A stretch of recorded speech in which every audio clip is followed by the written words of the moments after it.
a couple of years or so. And we're also working on some reporting, some fun reporting solutions, so more about that in some reporting sessions tomorrow. But we're going to talk about forms today, all right? First, I want to introduce you to our development team that's been working on forms for a while now. We have Dan and Tori here. Dan is our designer. Tori is our business analyst. They're going to talk a little bit later and just demonstrate all of the forms features and some of the new stuff that we've done with forms. Bastian Gleisch is, we call him Refactorman, or he's known as Refactorman for this conference. He's our developer and is often refactoring and improving the code within the form solution. Tamsin LaFlamme is our QA and testing. Brian, SME and training coordinator. Ryan has done some great documentation for us. Tyler Malone is our new developer. So we have him also working on some of these solutions too. All right, so here are the goals for today's session. So I'm going to do a Slido poll in a second to see who's using the Forms tool. But I imagine that there's a good number of you that have not started using it. So I want to be able to introduce the Forms tool to folks that if you're not familiar with it. After this session, you will be. We're going to highlight new Forms features that we've released in the last year. We're going to focus on those. We'll probably spend the most time showing that off. So we want to make sure you know about some of the new cool stuff that we've released with Forms. And I also want you to think about, if you haven't already implemented the new tool, to think about migrating to the new Forms tool. And I want to make sure you know what is expected of that, what to expect with that process. And hopefully, if you're not using it, to start thinking about when you get back, working with your client advocate to start using it.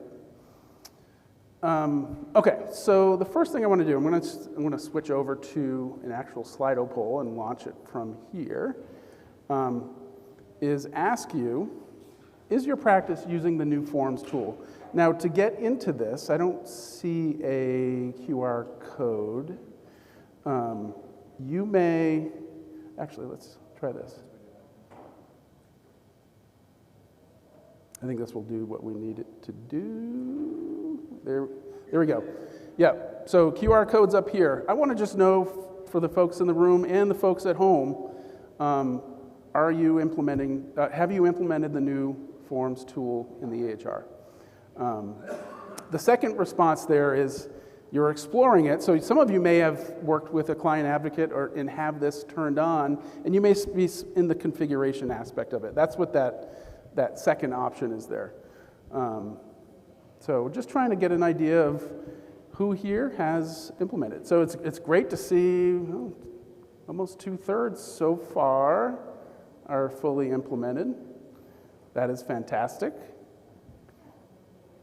I'm going to wait another minute or so. We got 40-something folks in there. It's still going up, so I'm going to wait another minute.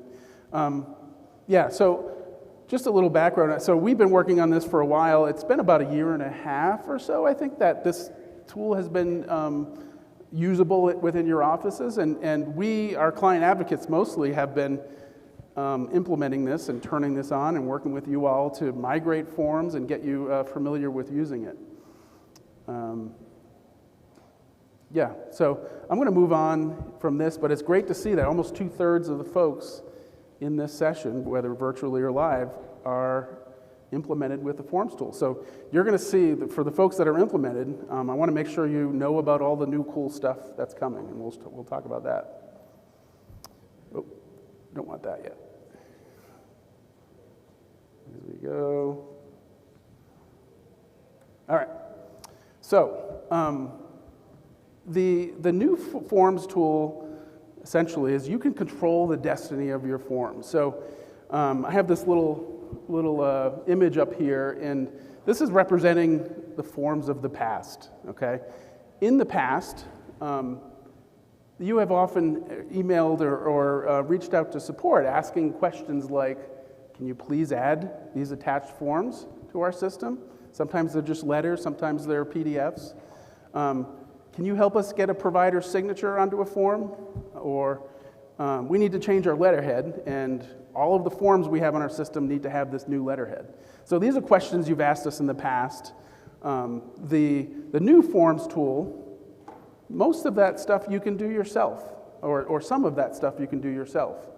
And really the essence and the goal of this, this new feature and this new product is to put the forms in your control. You have a new letter you want to create, you don't need to email or call support to do it. You can build it yourself. And we've added a lot of functionality and features to the forms tool to make it so that you can create most forms or some of the forms that you need to use on your own, okay? Will you still need to work with support to get forms on your system? Yes. All right, there are forms that many of you use, whether they're handouts or PDF forms. Support still needs to help you out with those. And we can, and we do. But the essence and the true functionality that we're hoping to deliver with this is control for you and ease. I'm just going to highlight a few features of the new Forms tool. In the past, you may have been familiar when you go to generate a form, if you're not using the new Forms tool, you get these little boxes. If it's prompting you for a response that you'll see on the form, you have like a little one-line space to put that text in that will appear on the form. With the new Forms tool, you have a lot more space and a lot more ability to create and enter a response that will appear on your form. It's just a lot more flexibility for entering in free text. And we have a lot of clients that have created letters where it's essentially a blank letter where you need to generate something. You type whatever you want and it appears right on the form. Okay, so that's one key feature. A few others, signatures, okay? Signature management, there is a signature tool that Dan and Tori will show off in a minute. You can add your own signatures. You can control and customize your own signatures. You got a new provider, you're going to add a new signature to your system. Encounter variables, all right? You can pull in for any specific visit you want to generate a form for. You can pull in a height and weight and vitals, some information that you've documented in the chart in the encounter. We have variables that you can pull right into a form for that. And so much more, a lot more, okay? I want to talk a little bit about the migration process, what to expect from that. So if you haven't already migrated, support's going to help you out with that. All right, when you get back, you reach out to support. We'll turn on what's called config mode, where you're allowed to, you can go in and start playing around and create your own forms while we start the migration process. So all of the forms that you're currently using with the old tool, okay, we can convert those. All right, we can bring those over to the new tool. All right, some of them are, if they're PDFs, they will remain as PDFs, and we'll just import those over. Some of the forms you may want to rebuild in the new config tool, and that's what that pre-config mode is all about. You have the opportunity to sort of build your own. I just want to show, and we have a website here that has more information about that migration process. I do want to show some samples. I have two PDFs. This is from Topeka Pediatrics. If Brenna, I don't know if Brenna is here. She's next door. Okay. Brenna has shared some of her forms that she's created. She was one of the early adopters of the Forms tool. These are PDFs. Okay. These are documents that she didn't create these herself. All right. She downloaded these from a website and worked with support to get them on her system. Sometimes you can include, I don't know if these include any variables or text, but support can help you get patient names and other information on PDFs, okay? So some forms will remain as PDFs and will help you with those particular types of forms. But not all forms are PDFs, all right? These are forms that she created, that Brenna from Topeka had created on her own. The one on the right is a letter. It's a coordination of benefit billing letter that she has a nice header on it and some text underneath. She actually has the ability to type in a response on that letter. So the text that you see there, I actually generated this myself and typed some of that information in. Okay. The one on the left is a document that she created with some links. Okay. She can generate this form from the patient and send it to the portal. And then the patient now has access to this form in the portal with links and other resources and such. So these are just a couple examples of forms that you can create on your own. There's many other examples out there. But that's really one of the key benefits of this is the ability for you to create and build your own forms. Okay. I want to talk a little bit about migration. If you haven't migrated, if you've thought about it, we've heard from many practices that, oh, I don't want to migrate because I use this form to generate a personal bill. How many folks here are in that situation where you're choosing not to, or you've not migrated to new forms because you have a special personal bill form? All right, I'm actually happy to see that no one's raising their hand now. Some people were using forms to do personal bills. And basically, you click it and it generates a personal bill. We have a feature in the EHR now, as of 10.0, to generate a personal bill for a patient. Okay. Same thing with eligibility. Some people were using a form, not in its inherent purpose, but to generate a eligibility request. No longer need to do that. All right. We have that functionality within the EHR where you can generate eligibility for any patient at any time. Okay. There's links in here for information about that. So I just want to make sure that these features or this functionality is not holding up anyone from generating forms, because we have other ways to do that now. All right, so at this point, I'm going to pass it off to Dan and Tori, and they're really going to show off what the forms are all about.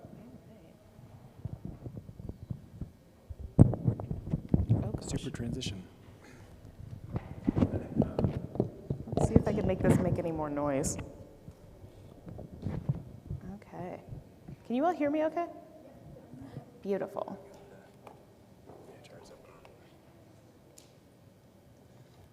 All right. So, as the business analyst for the delivery team, a big part of my job is kind of putting myself in the client's shoes, trying to figure out what kinds of questions you guys might have, what sorts of problems you'd want us to solve. So I decided to take that very literally today, and I am pretending to be a brand new user of the Forms tool. So I don't really know what's going on here. I'm asking Dan, Hello. Who is an expert, More or less. to kind of show me some of these new features in the Forms tool. I've heard about them, Tim talked about them, I want to see them in action. They're pretty cool. Do you know how to get there? I believe so. All right, let's see. This is your test. All right. It is called Forms Configuration. It is. And I'm just bad at using the alphabet. All right, great. So I could not find it on the list there, but here is the Forms tool here. And I am going to pick out a form here. Okay. How about this one? It says Super Vitals. That seems really great for today. It is a super vital form. So I'm going to click on Edit here, and I'm going to open it up. Oh. Gosh, it looks like you got a form already put together. I do. How did I do that? I don't know. Somebody must have done it for you. Yesterday. All right. But I heard some cool stuff about letterhead. There's some cool stuff about letterhead. In fact, it looks like you've got a header on your form already. I love your logo, by the way. Thank you. I made it myself. Just kidding. I took that from my website. Yeah. It's very nice. So you want to add a letterhead, or do you want to take one away? I think I'd like to add one. Okay, well, you got a header. Did you want a footer as well? I do. Okay, well, if you look up at the top of your form where all the text formatting stuff is, you'll see there's a picture that's got a big rectangle on top, and there's one that's got a big rectangle on the bottom. Big rectangle on the bottom, if you hover over it, that'll say that's the, that's the header. You just turned it off, great. And if you do the other one, that'll turn on the footer. Now, I guess the question is, did you configure a footer? I did not. Oh, that's not going to work. Can you show me where I can do that? Yeah, I guess so. Well, we might as well save what you've done. So go ahead and hit save and exit. Now, if you look up at the top, there's a couple of tabs. You got a letterhead tab there. That's where you set this up. So I see your beautiful logo right there at the top. It says Edit Header. Is that looking the way that you want it to look? It's looking a little small. Oh, you're right. I think this would look better if it went all the way across. That's what I was thinking, because it's got that nice blue background, and I've got these white edges here. I agree. Well, if you look in here, there's a funny little button that kind of looks like almost like a pound sign. That's your margin. It's in fact your header margin. If you go ahead and click on that, you'll get a couple of options that are pre-configured just to kind of streamline the whole thing. If you want it to go all the way across, you choose 0. And if you click on your image and you hit the 100% button, there you go. Now it goes all the way across. And you also wanted to add a footer, right? I did. So if you just click into that plus footer area, you've got a brand new footer that you can start working with. What would you like to have in there? All right, so I think I want to put a little line on here that says when I generated my form. That makes sense.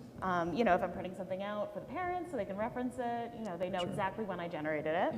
I was also thinking I might want to put my practice name on there. That makes sense. Maybe my address and contact information. Okay. Well, there's a couple of, where do you want to start? Do you want to start with the date? Yeah, let's start with the date. All right. Easiest date to put on there is going to be today. That will always show the date that you're generating the form. You can put that in one of two ways. Why don't we do the easy way first? So if you look over on the right, you'll see there's that big area called variables. It's got a search box in there.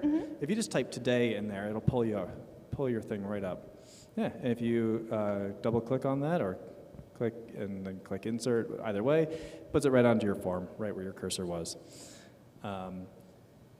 So that's pretty cool. Is that a good size? It's a little big, and I'm not sure I want it just over here on the left. I was thinking I might want a little kind of in the corner, something that says, you know, generated on the date and who I did it for. All right. Well, if you use your left arrow key a couple times there to get over to the other side, you can just start typing in. That's the right arrow key. That's the left arrow key. You can just start typing, and it'll add your text right before your variable. I don't know how to type. I don't know if you can help me with that one. If only Refactorman was here. Great, now you've got that. You can go ahead and use the alignment options. If you look again up on your top bar there, there's a paragraph. Yep, if you click on that, there's a little right alignment there, icon, and bam, you're over on the right. Beautiful. Now that's going to be at the same font weight as the rest of your form. Is that? That's a little big for me. I was thinking something a little bit smaller. Okay. If you want it to be smaller, you can actually change the whole line's size. You see where it's got the little t and the big T? Yeah. Go ahead and click on that. That'll give you some options. Default's where it starts, and you can go from there. Maybe a little bit smaller. Nice. I like that. And you had mentioned you also wanted the practice name? Yes. Okay. But I definitely want that to be bigger than the date. Oh, that's fine. Yeah.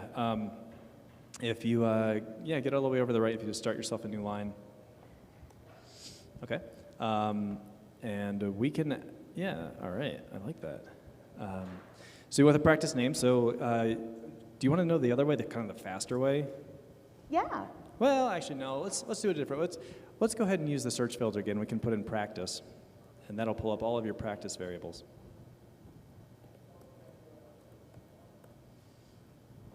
All right, so it looks like practice name is right here near the bottom. Gonna double click on that. There you go. But I don't think I want it over here on the right. I think I want to move it over toward the middle. Oh, okay, towards the middle. So there's a little bit of a funny thing with this where computers being computers. Okay. Go ahead and just type an A in front of practice name. All right. Yeah, I know. Seems weird. Now you can go ahead and put it to the center. And if you get rid of that A, you're going to be good to go. Excellent. Otherwise, it wouldn't move, and we don't know why. You said you wanted it bigger, too, right? I do, but I think I may actually want it. Whoop, that's the wrong line. You can use Control-Z.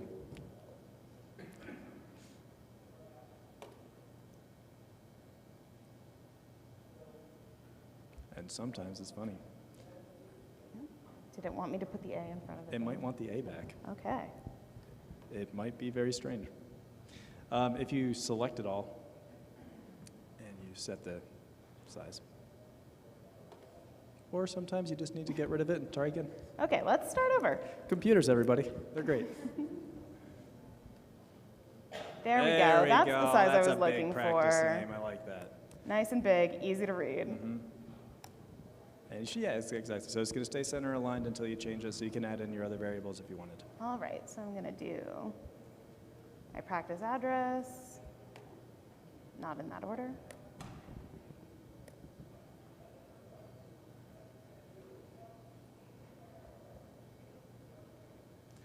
That looks pretty big. It does. I think I'd like to make it a little bit smaller.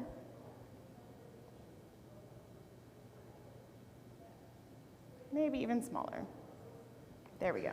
All right, nice. If you want to see how that looks, you can always hit the that I up at the top right, and it will show you. You know, there's no form in here, but it'll kind of give you a sense of how it's going to look when it's down at the bottom to decide if that's how you like it to look. And if you want to switch back, you can just hit the same area again. Looks like an edit, and you can get back in and edit your footer again if you want to. Excellent. But if you're happy with it, you can hit save, and that think I will save all of your changes. Do you want to see what it looks like on your form?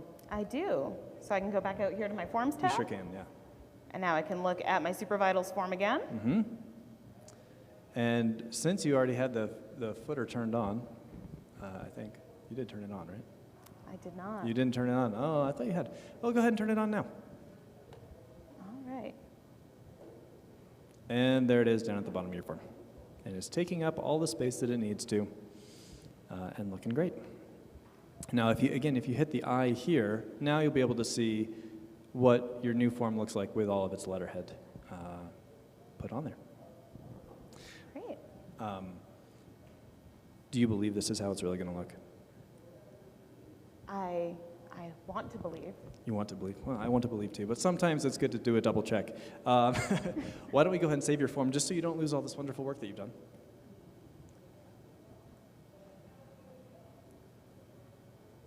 And you can go to your favorite test patients chart and print out the form for them there. And we can make sure that everything's going to look good. All right.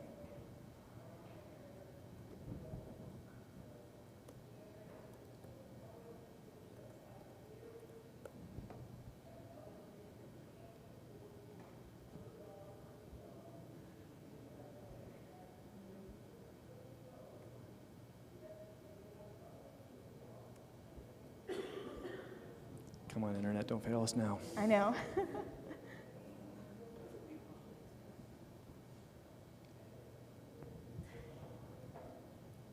Did Chip just ask everybody to sign in Slido again? Is that what's going on? He did. Well, as we open up this chart, there we go. I just had to talk about it. That's all I had to do. So yeah, you can go ahead and just generate your form from that forms component there and see how it looks.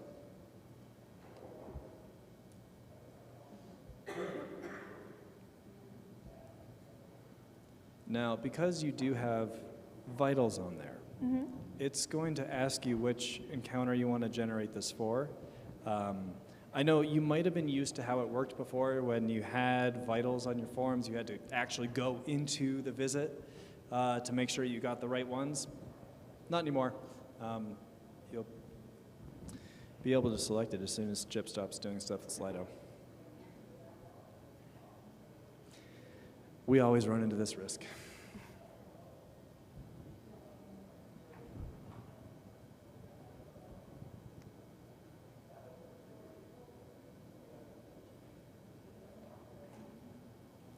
There we go.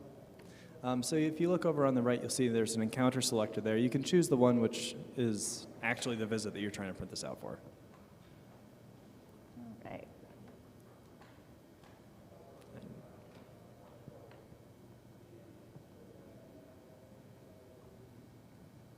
And No?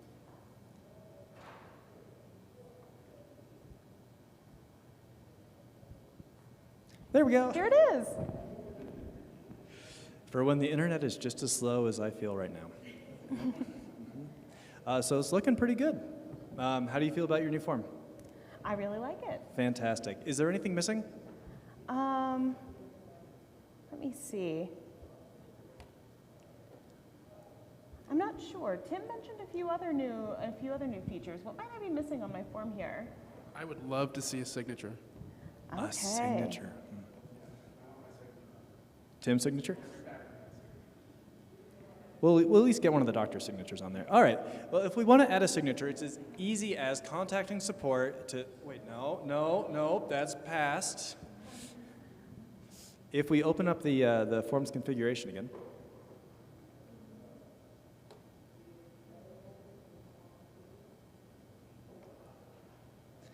You might have noticed there's a third tab there. Not just letterhead, there's also signatures. Let's make sure that your signatures are set up. Oh, great. So here you can see all the doctors that are on your system, and if they have a check mark next to them, that means they have a signature. So it looks like whoever was managing forms before you did their job very well. Now, you might notice that there's not just the provider name and the image check mark, but there's also generation permissions. Do you know what those are? I don't. What are those? Well, just in case maybe some of your staff shouldn't be able to generate all of your provider's signatures, we've given you the ability to restrict who can print out a given provider's signature.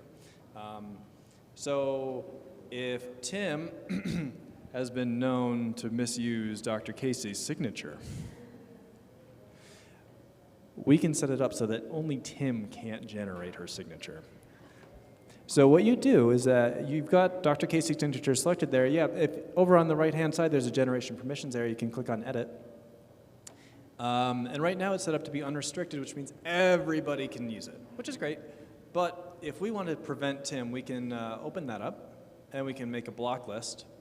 And if we search for Tim, let's take Tim Proctor off the list. And we can go ahead and save that. And now, everybody but Tim can generate it. Now, I will say, Tim can still select Dr. Casey as the signing provider. The only thing that he won't get is Dr. Casey's signature image. Her name, all of that other stuff, it'll still work, no problem. He'll just need to print it out and give it to Dr. Casey for her to sign. Okay, perfect. So it's like if I just printed out a form and then, he wasn't allowed to use my stamp. Yeah, exactly. Perfect. So there is one more thing that we have to do. Of course, we do need to add the signature to your form. So if we go back to the Forms config area, or the main Forms tab, and if we open up Super Vitals, I love the name of that form, by the way.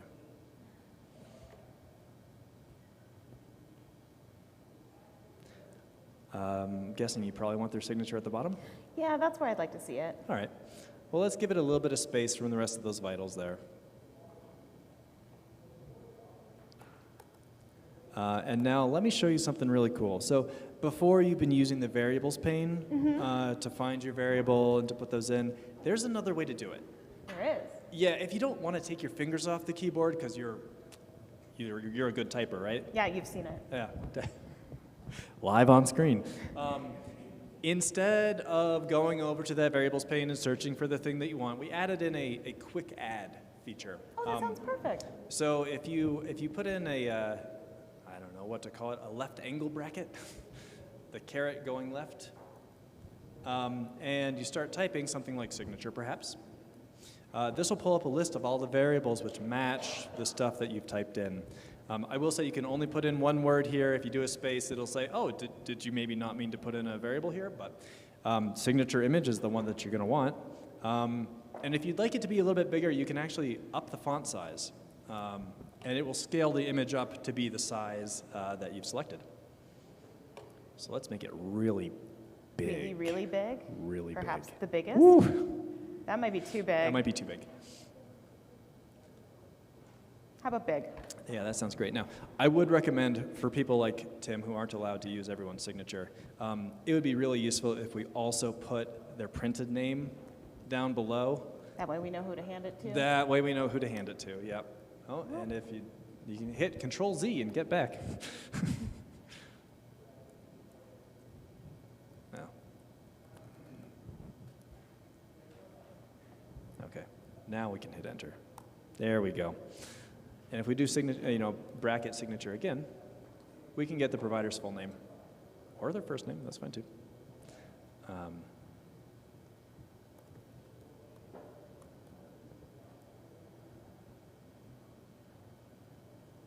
Cool. Do you want to see how that looks?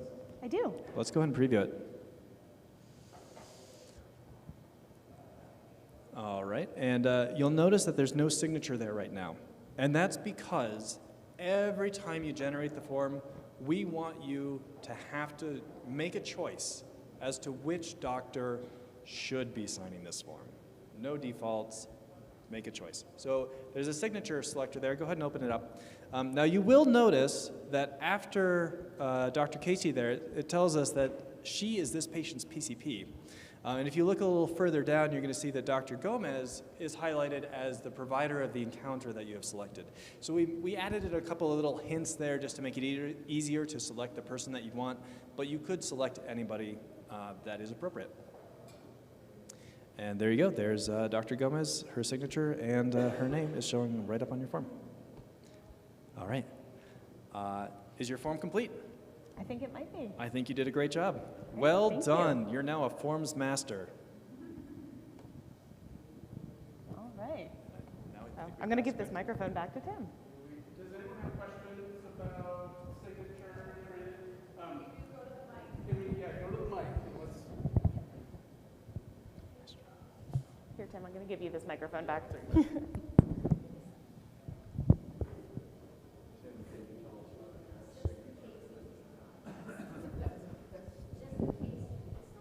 Is the mic on?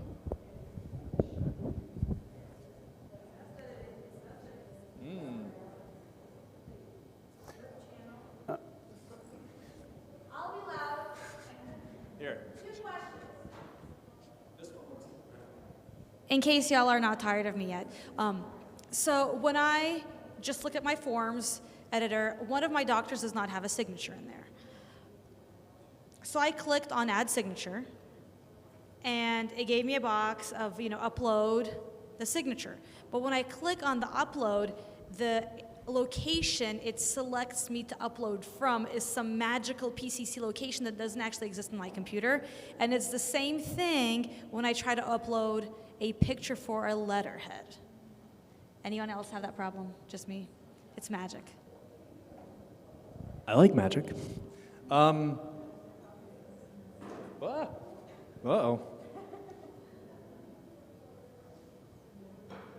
I fixed it.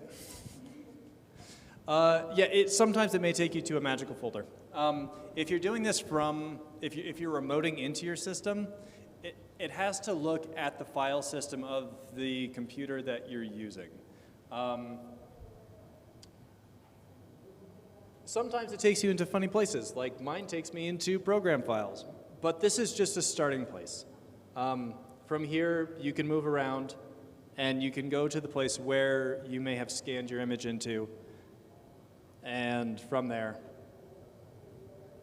apparently I chose a very, very poor image. We actually do some image magic on here to try to clean your signatures up, and now I don't remember where I put all the demo signatures. There we go.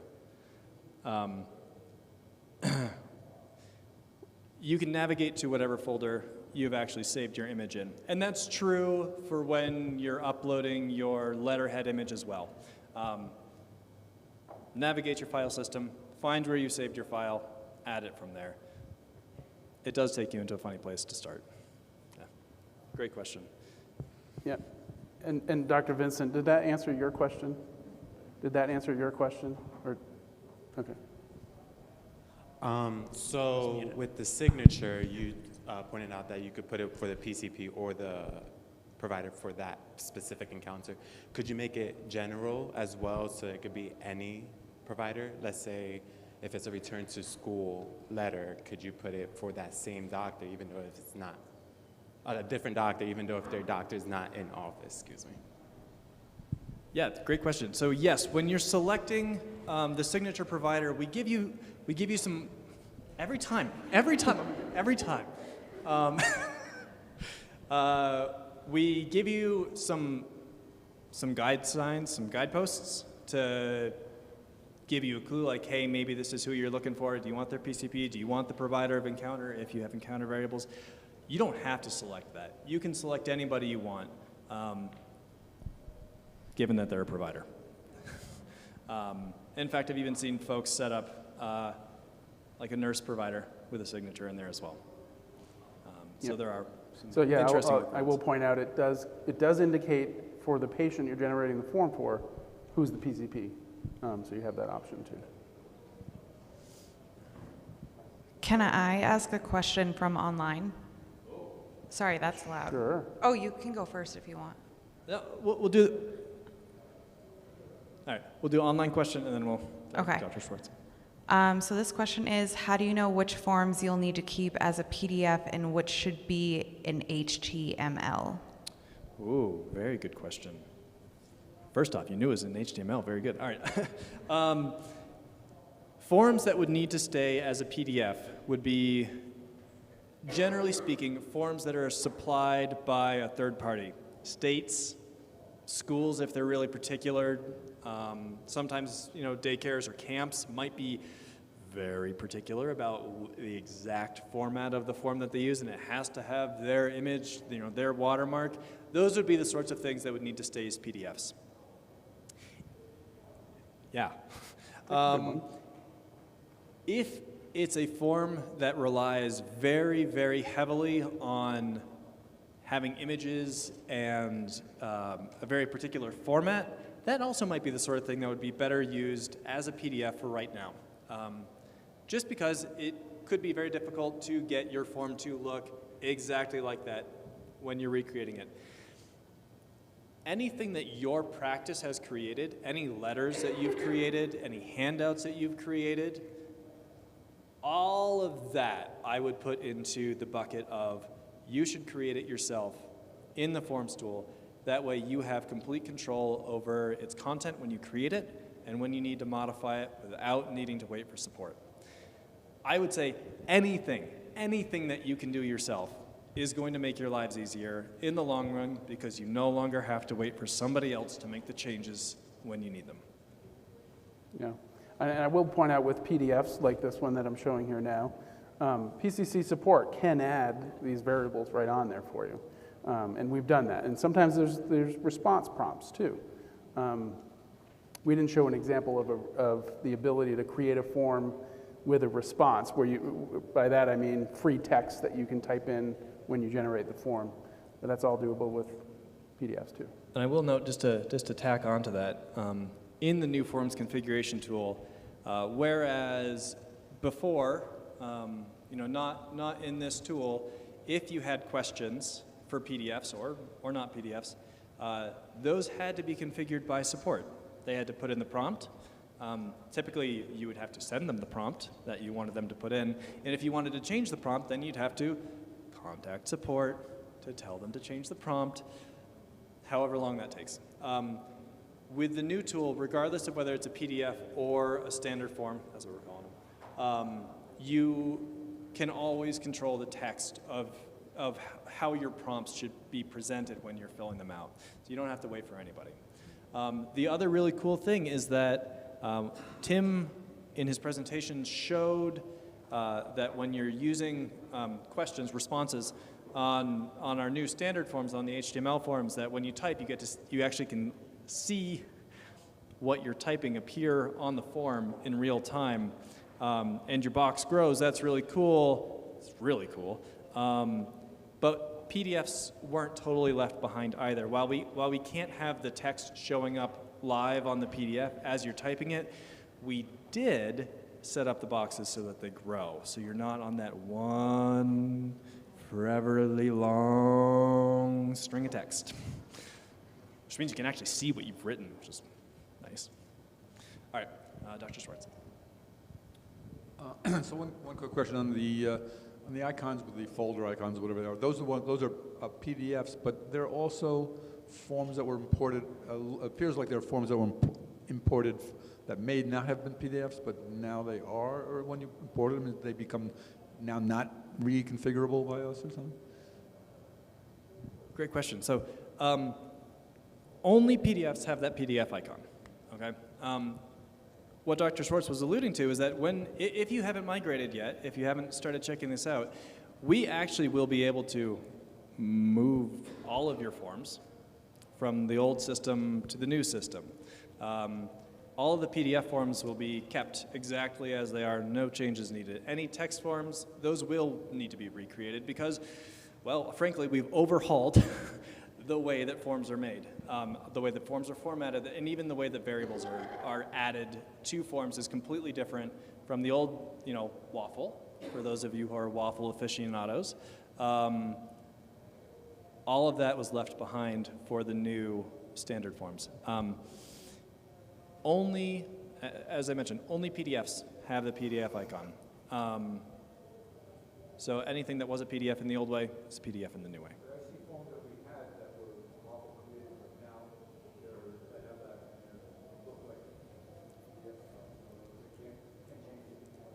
I think Dr. Schwartz, for everybody, Dr. Schwartz is saying that he is feeling like there are some forms that were not PDFs and are now PDFs.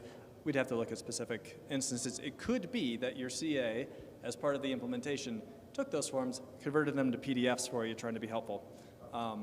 And perhaps it was helpful for the immediate transition, but it could, be not helpful in the long run. It's hard to tell. The other question, I don't know if this just applies to us, but I don't know if other people have servers or something. So, for example, I just was curious about the signature thing, and if I look in here, it's now showing the upload file as our remote server. There's no, like if I were working at home or remotely, there'd be no way, would there be, other than the tunnel you could create to drop stuff into it, more steps, but there's no way to get to your current computer? Yeah, it is a mystery of technology. When we're doing these file pickers, they have to come from the local system. As far as we could find in what we were doing, there was no elegant way to be able to tunnel through back to a home computer if you're doing it from RDP. I would absolutely, if you're doing the signature configuration, if you're doing the letterhead configuration, I would absolutely recommend that you do it from the office. Take your time at home for being at home. Or at the users conference, whatever, but great question. I will say with the letterhead, we do in there have the ability to add via URL. If you can get your image URL from your website, you actually can link it that way. I will put out the caveat that image URLs sometimes change when you don't expect them to. If you update your image, it can change the URL. That may break the link. The safest way, the most stable way is to do a standard image upload, but there are other ways around it. Great questions. Any more from chat?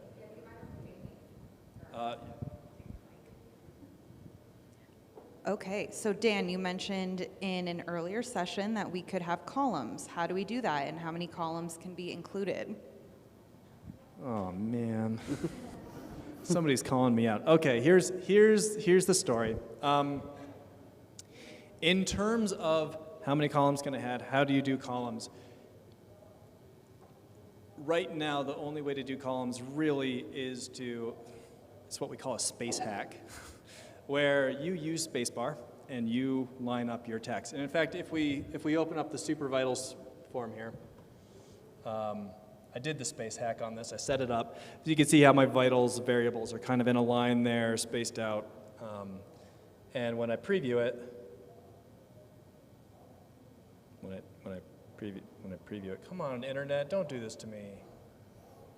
All right, okay, fine, whatever.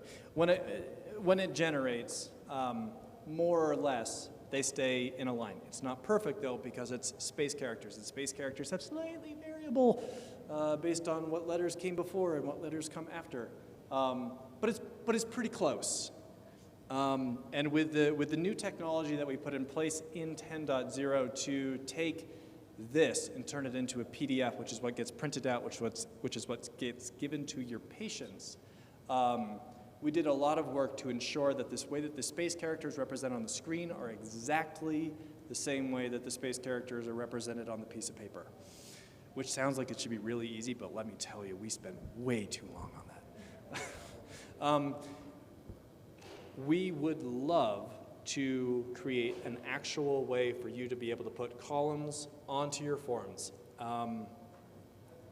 Right now, our priorities have changed so that because we are working with one PCC to try to get rid of SRS. Will we come back to columns? Yes, at some point. When? I don't know. Yep, question?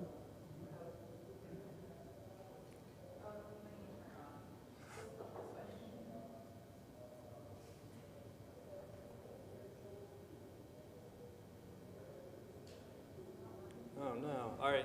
Wait a second. I'm here to kick the projector again. Do you have guidelines about how to scan the signatures? What size they should be, how they should look? Because I've tried to scan them and they come out really weird. Great question. Yes, we do. It's showing on screen right now. There's, in fact, this really cool question mark. I didn't kick it. Whew. There's this really cool question mark. If you hover over that question mark, that will tell you exactly, more or less, what to do. I will summarize. Find yourself a pristine sheet of white paper.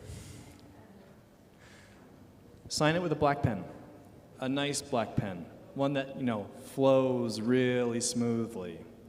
And then get your best scanner, scan it in at the highest DPI that you can. If you do that, you should get yourself a pretty crisp image. Alternatively, if you happen to have signature pads in your office for any reason, you can use that. If you happen to have an iPad or another tablet that has a stylus that you can write on, that works really well as well. I will say that some of the signatures that I have put on here, I have used my phone and used Google Notes where I can use my finger to draw and then sent that as a file, and that has also worked really well. Digital files, digital originals will always look better than scanned files. It's just the way it is. Scanners always introduce a little bit of noise. That being said, another thing that we spent a while on, we have introduced in the back end, as you upload an image, it will actually, and you probably saw this is why my image went black when I used a fancy looking image, because it was too saturated, but we do image magic stuff on the image as it's uploaded to basically find the whites, find the blacks, and strip out anything that doesn't meet a certain threshold, and then put a transparency on it. So we do our best to take whatever you give us and turn it into, and to do everything that, here's the secret.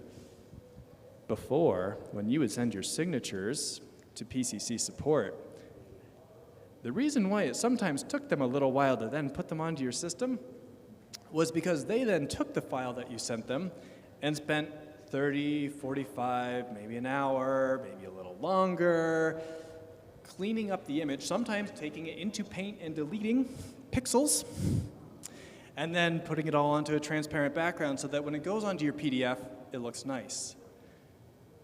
We have the computer do that for us. Ooh. But yeah, if you can, digital original. That's where I would go. Great question, thank you. Any other questions before we move on? Look into the chat as well. We doing all right? Yep. I think we're doing all right. Let's launch another Slido poll.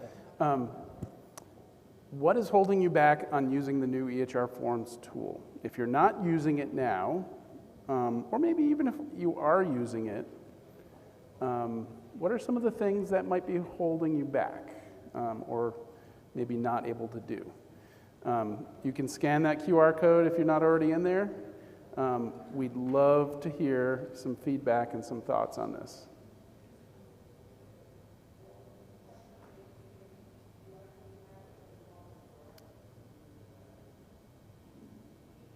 In terms of somebody who said about the training, we have tons of documentation on this too, on Learn, and our CAs can be really helpful with getting you familiar with this too. So definitely talk with your client advocate about this, and we'll get you up to speed.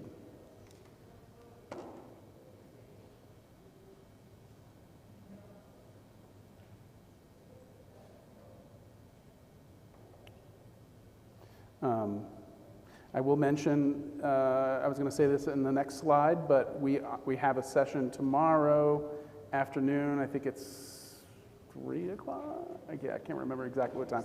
There's a forms demo, or what do we call it? Practice session. If you want to play around with forms on your system, if you don't already have access, we will give you quick access to turning it on, and you can actually start creating some forms.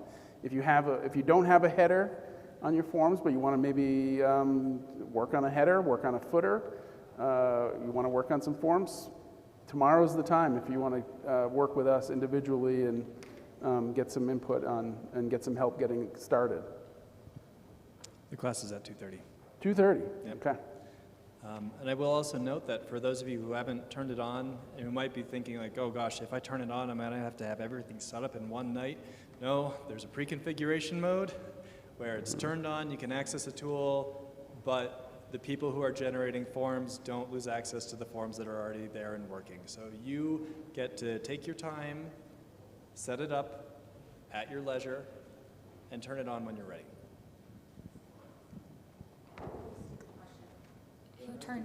Who turns it on? Who turns on the... Do I need to get in touch with Sasha, or is that one of you guys? Yeah, if you want to get it turned on, if you want to start the process, if you say I'm done with the pre-configuration, I'm ready to have it, ready for prime time, contact your CA.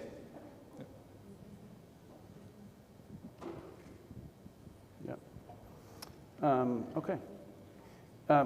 This is great feedback. Feel free to keep inserting stuff. I'm going to move on to just to wrap up here. I'm hoping that you all. Some takeaways from this, that you all are able to realize how the forms can benefit your practice, especially if you're not using it or haven't created many forms on your own.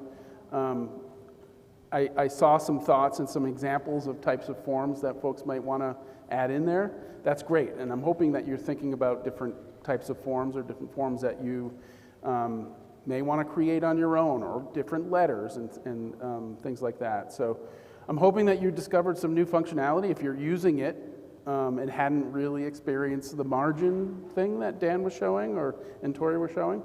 I hope that maybe you learned something from that and can go back, and maybe if your letterhead wasn't perfect, it was too squished, you want to expand it, you can go back and fix that. And hopefully you're knowing how to make the forms look the way you want, with different font sizes and spacing and so forth. So those are some things that hopefully folks got out of this session. As I mentioned before, there is this build your own forms tool tomorrow. Come experiment with it, play around with it. The 3 of us will be there, and a couple other folks will be there. We can help you out. There is some documentation here on learn.pcc.com. If you just go to learn and type in forms configuration or forms tool or signatures, you will find all of this documentation with lots of information on how to use this stuff. Okay. Any last questions about forms? No? Okay. Yeah? Can these forms be used for other than what you see up there? Can they be used for example, admin forms? Admin forms, is that what you said? Mm-hmm. Yeah, administrative. Yeah, you can use it for any, you're generating them for a patient, but it doesn't have to be a real patient, right? You could use it for any type of form, yeah. For any type of use. What sort of example? Do you have a letter or something? Say a teen screen. What was that again? A teen screen. Okay. Or just the basic forms that you have people fill out when they first come in, not for registration, but for health. Yeah. So instead of making Xeroxes, you can actually have it print out nice and clean. Yep. Yeah, absolutely. Any use. Some people have created handouts, not really patient-specific information. yeah, lots of different uses. Go watch out for that projector. Thank you all. Yep. Yep. If you change your letterhead, does it automatically change it for all of your other forms as well? I'll give you $5 later. Yes. Yes, it does. You just have to update your letterhead, your header, or your footer once. Any form that it's on will be automatically updated. You don't have to do anything. Thank you, everyone. Thank you, everybody.